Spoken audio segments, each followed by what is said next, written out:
Amici di Fantacycling, benvenuti per un altro video sul nostro canale YouTube. Commentiamo insieme la seconda settimana del Tour de France, tappa 10 da Albertville a Valence, con la vittoria di Mark Cavendish. Ancora una volta si dimostra lo sprinter migliore in questo Tour de France, batte Van Aert e Philipsen con un grande lavoro della De Koenig Quick Step, sprint senza storia, anche se molto equilibrato, con Van Aert che arriva al secondo posto e l'altro belga Philipsen al terzo posto. Maglia verde per Cavendish, che così si porta sempre più vicino al record di vittoria alla Grand Boucle di Eddy Merckx. Buoni al quarto posto, quinto posto per Matthews, sesto Morkov, che ha tirato la volata proprio a Cavendish in classifica generale. Non cambia nulla rispetto alla tappa 9 prima del giorno di riposo, con Pogacar davanti a O'Connor in classifica generale. Tappa 11 da Sorga a Malusan, con la doppia scalata del Mont Ventoux, la seconda scalata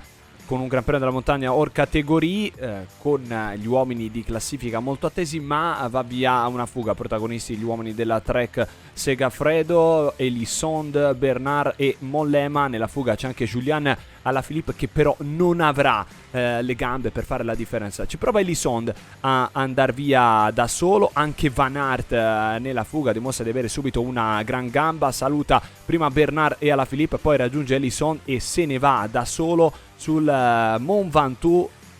Grande prova per il belga, davvero suggestiva anche questa immagine, con il campione nazionale belga ad andare via da solo. Tra gli uomini di classifica molto staccati dietro succede che Vingegaard stacca e mette in difficoltà Pogacar, ma poi rientrerà in discesa lo sloveno. Intanto Van Aert completa la sua cavalcata e va a vincere da solo una tappa strameritata per il campione belga. Dietro arrivano Elisond e Mollema. Gli uomini di classifica generale, Pogacar, Uran, Carapaz e Vingegaard arrivano insieme. Van Aert davanti a Elisond e Mollema per la tappa. Pogacar al quarto posto, quinto Uran in classifica generale. Pogacar comanda con 5 minuti e 18 di vantaggio su Uran, 5.32 su Vingegaard, 5.33 su Carapaz, 5.58 su Ben O'Connor, che perde qualcosa ma resta comunque nella top 5 di questo Tour de France. Altra tappa, la 12 da Saint-Paul-Trois-Châteaux a Nîmes, una tappa in cui è protagonista il vento, e infatti il gruppo si fraziona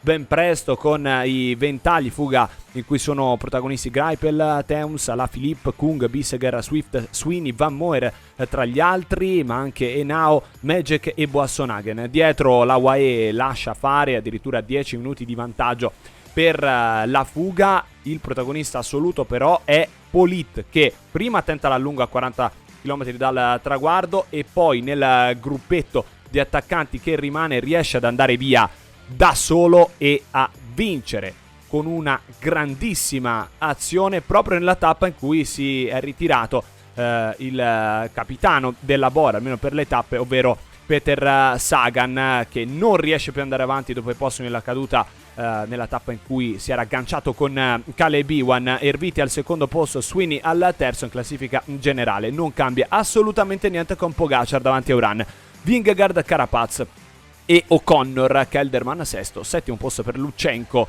Pello Bilbao chiude la top 10. Altra tappa da Nîmes a Carcassonne, 13ª tappa. Qui sono attesi i velocisti e soprattutto è atteso Mark Cavendish, che può agganciare il record di vittorie di Merckx al Tour de France. Caduta in cui sono coinvolti proprio De Klerk, che avevamo visto a tirare, è una perdita importante per la tappa per la De Koenig Quick Step. Ma nonostante la caduta di De Klerk, lavoro fantastico ancora una volta della De Koenig con Morkov, che tira la volata alla perfezione a Cavendish, che vince e aggancia il record di vittorie di Merckx al Tour de France, 34. Vince anche indossando la maglia verde. Un'altra volta Philipsen si deve accontentare di un piazzamento. Morkov, che addirittura tira la volata a Cavendish, arriva al secondo posto proprio davanti a Philipsen, Garcia Cortina, Danny Van Poppel, Aramburu, Laporte, Greipel, Magnus Cort Nielsen e Jasper Stuyven, che chiude la top 10 della 13ª tappa in classifica generale. Pogacar davanti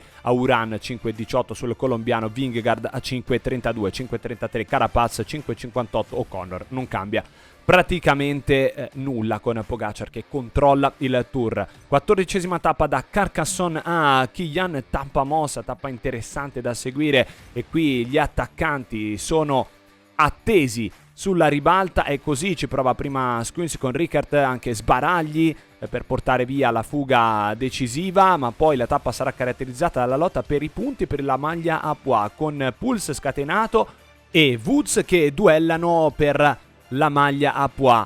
Ma a 40 km dal traguardo arriva l'attacco deciso di Bauke Mollema, nessuno riesce a prenderlo, un'azione alla sua maniera, dietro il gruppo lascia fare a 4 minuti e 42 con Pogacar in controllo, e arriva da solo Bauke Mollema a braccia alzate sul traguardo. Grande azione, vittoria di tappa meritata per l'olandese davanti a Conrad e Higuita che arrivano a 1.04, a 1.06 anche Cattaneo che fa un balzo in avanti importante in classifica generale, così come Guillaume Martin che rientra in classifica, va in fuga e arriva addirittura al secondo posto provvisorio, a 4.04 da Pogacar, 5.18 c'è sempre Uran. 15ª tappa da Seré a Andorra con 4 Gran Premi della montagna, 3 di prima categoria, 1 di seconda categoria, c'è anche il Port d'Envalira che è la cima più alta di questo Tour de France, 2408 metri, anche qui tanta voglia di attaccare con molti uomini che vogliono vincere la tappa, da Valverde alla Philippe, sempre la lotta per la maglia a pois, in cui si inserisce anche Van Aert insieme a Puls e a Woods. Dietro lascia fare la UAE, attacca anche Quintana per reinserirsi nella lotta per la maglia a pois, la classifica del miglior scalatore, ma poi l'attacco decisivo lo piazza un altro scalatore puro, ovvero Kuss della Jumbo Visma. Alla Philippe non riesce a tenere le ruote dei migliori dietro, prova a far qualcosa a Carapaz, a mettere in difficoltà Pogacar, non ci riesce, lo sloveno tiene la ruota dell'equadoregno senza problemi, così come Vingegaard, e da solo intanto Kuss va a vincere la tappa, getta via gli occhiali alla Ciccone davanti a Valverde che arriva a 23 secondi, Puls a 1.15 davanti a Izagirre, Guerreiro, Quintana, Gudù, Daniel Martin, Bonnamour e Paré-Pantre in classifica generale. Pogacar guida con 5.18 su Uran e 5.32 su Vingegaard, ha perso contatto infatti Guillaume Martin che adesso è nono a 7.58.